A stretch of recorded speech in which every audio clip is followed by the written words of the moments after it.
begitu mengenal Joko. Pertama kali bertemu Joko saat kerja di kota, dan keduanya pun saling jatuh cinta. Joko mengajak Rati menikah. Awalnya Rati sempat ragu, tapi akhirnya Rati pun menerima lamaran dari Joko. 1 tahun menikah, rumah tangga Rati masih baik-baik saja. Tapi saat mendengar kabar baik yang Rati sampaikan, justru Joko seakan tidak senang. Mas, aku pikir kamu akan senang setelah penantian selama 1 tahun, akhirnya aku hamil, ucap Rati. Aku senang kok kamu hamil, siapa bilang aku nggak senang, ucap Joko. Tapi aku bisa melihat dari wajahmu, Mas. Sudahlah Rati, nggak usah drama, sentak Joko. Rati pun langsung diam seketika, dan ia memilih masuk ke kamarnya. Tidak ia sadari butiran bening sudah mengalir deras di sisi pipinya. Rati berusaha sabar menghadapi sikap suaminya itu. Joko tinggal di rumah orang tuanya, Bukmina selaku ibu mertua Rati. Sikapnya juga dingin kepada Rati. Tapi Rati tidak ambil pusing dengan sikap ibu mertuanya itu. Bahkan seringkali Rati dikatain mantu miskin, mantu tidak becus merawat diri. Bagaimana Rati mau merawat diri, sedangkan Rati tidak pernah kasih uang oleh Joko. Waktu hamilan 6 bulan, Rati meminta uang untuk periska kandungannya. Tapi bukan uang yang ia dapat, tapi cacian dan hinaan yang ia terima dari Ciko. Mas, ini juga anakmu bukan? Aku hanya ingin tahu bagaimana perkembangan bayi kita, ucap Rati. Halah, untuk apa diperiksa? Yang pasti anakku ada tumbuh sempurna. Kalau bayi yang kau kandung itu lahir dengan kekurangan fisik, itu artinya bukan anakku, ucap Joko seraya berlalu meninggalkan Rati. Astagfirullahaladzim, Mas, kamu tega sekali, batin Rati pilu. Rati, iya Bu. Rati bergegas keluar dari kamarnya saat mendengar ibu mertuanya memanggil. Enak sekali kamu, sudah siang bukannya masak nyuci baju, malah diam di kamar, sentak Bukminah. Rati pun bergegas ke dapur, tapi ia hanya bisa terpaku di depan lemari pendingin. Kenapa kamu hanya diam saja? Disuruh masak kok malah bengong. Kamu nggak tahu saya ini sudah lapar, sentak Bukminah. Maaf Bu, bahan untuk dimasaknya habis, sudah tidak ada stok lagi, ucap Rati. Ya kamu ke pasar dong beli sayur. Tapi Bu, saya nggak punya uang. Halah, kamu bohong. Joko sudah lama tidak memberiku uang. Pasti kamu yang melarangnya bukan? Supaya semua gaji anak saya kamu kuasai. Astagfirullahaladzim. Ibu aku tidak pernah mengajari suamiku seperti itu. Mas Joko juga tidak pernah memberiku uang Bu. Sumpah demi Allah Bu. Maling mana mau ngaku? Cepat kamu ke pasar, sentak Mukminah. Rati bingung harus bagaimana. Mungkin aku jual saja mas kawinku, batin Rati seraya melirik cincin yang ada di jari manisnya. Rati pun bergegas masuk kembali ke kamarnya untuk mengambil surat cincin itu. Setelah mendapat apa yang dicari, Rati pun bergegas keluar.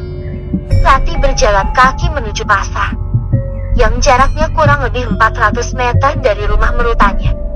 Rati pun mencari toko emas, dan ia pun menjual cincin mas kawinnya itu.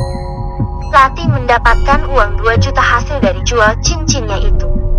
Aku harus simpan baik-baik uang ini untuk biaya persalianku nanti, batin Rati. Ia pun pulang dengan menentang kantong plastik berisi sayuran. Katanya nggak punya duit, itu sayur beli pakai daunnya, dasar penipu. Nyesel saya punya mantu sepertimu, umpat Bukminah. Rati hanya mengelus dada. Air matanya tidak dapat ia bendung lagi. Ibu itu kenapa sih? Saya salah apa sama ibu?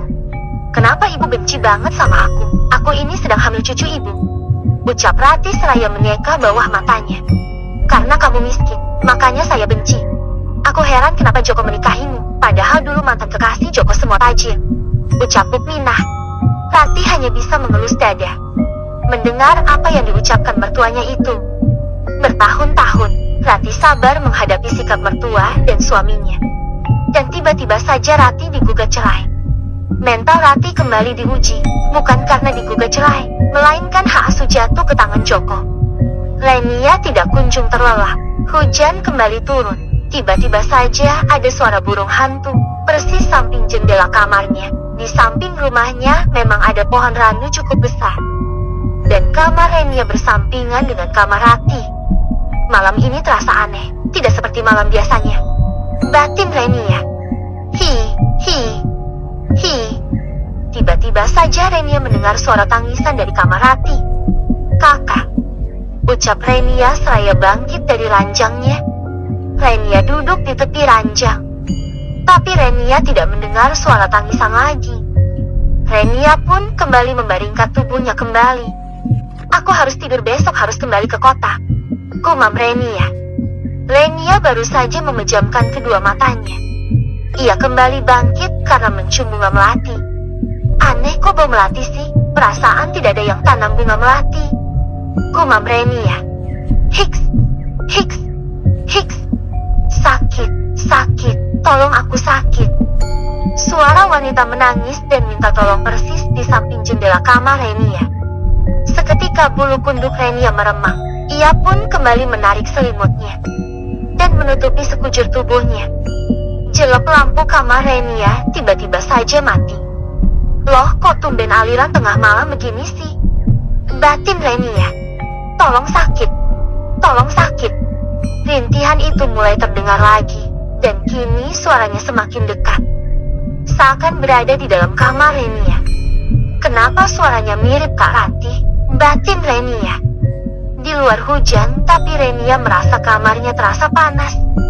Renia mendengar ada langkah di kamarnya, tapi langkah itu seperti kaki yang basah. Serik, ranjang goyang karena seperti ada yang duduk di sisinya. Tubuh Renia sudah menggetar. Hukmus, tiba-tiba saja ada angin yang membuat selimut Renia meningkat. Renia menutup wajahnya dengan kedua telapak tangannya. Bau bunga melati kini berganti dengan bau anyir yang sangat menyengat. Tes. Ada cairan yang menetes tepat di telapak tangan Rena. Renia memberanikan diri untuk mengintip dari celah jemarinya. Anjir. Renia menjerit tapi tidak keluar suara. Seperti ada yang menahannya. Saat melihat sosok yang mengerikan pasti tas wajahnya. Walaupun lampu kamarnya mati, tapi ada cahaya dari ventilasi dari atas pintu kamarnya. Kalau lampu ruang tamu menyala berarti yang mati hanya di kamar Renia saja. Sosok itu sangat menyeramkan. Bola mata besar, wajahnya pucat pasi, dan kulitnya bergelambir seakan mau terlepas. Dari mulut sosok itu keluar cairan hitam yang terus menetas mengenai wajah Renia. Renia membaca apa yang ia hafal di dalam hatinya. Barulah suaranya kelaur. Ibu Aris, Ibu Aris. Hanya dua kata itu yang terucap dari bibir Renia. Ya Allah, Renia bangun, ada apa nak? Ucap Ibu Rima, seraya mengguncang tubuh Renia, yang terus menjerit seraya menutupi wajahnya. Kakak, istighfar, ucap Aris. Renia, ini ibu dan adikmu. Renia pun mengangkat telapak tangannya. Renia langsung memeluk Ibu Rima. Ada apa Renia? Ada hantu ibu, ada hantu, ucap Renia seraya memeluk erat ibunya itu. Mana ada hantu sih kak? Kakak mimpi mungkin, ucap Aris.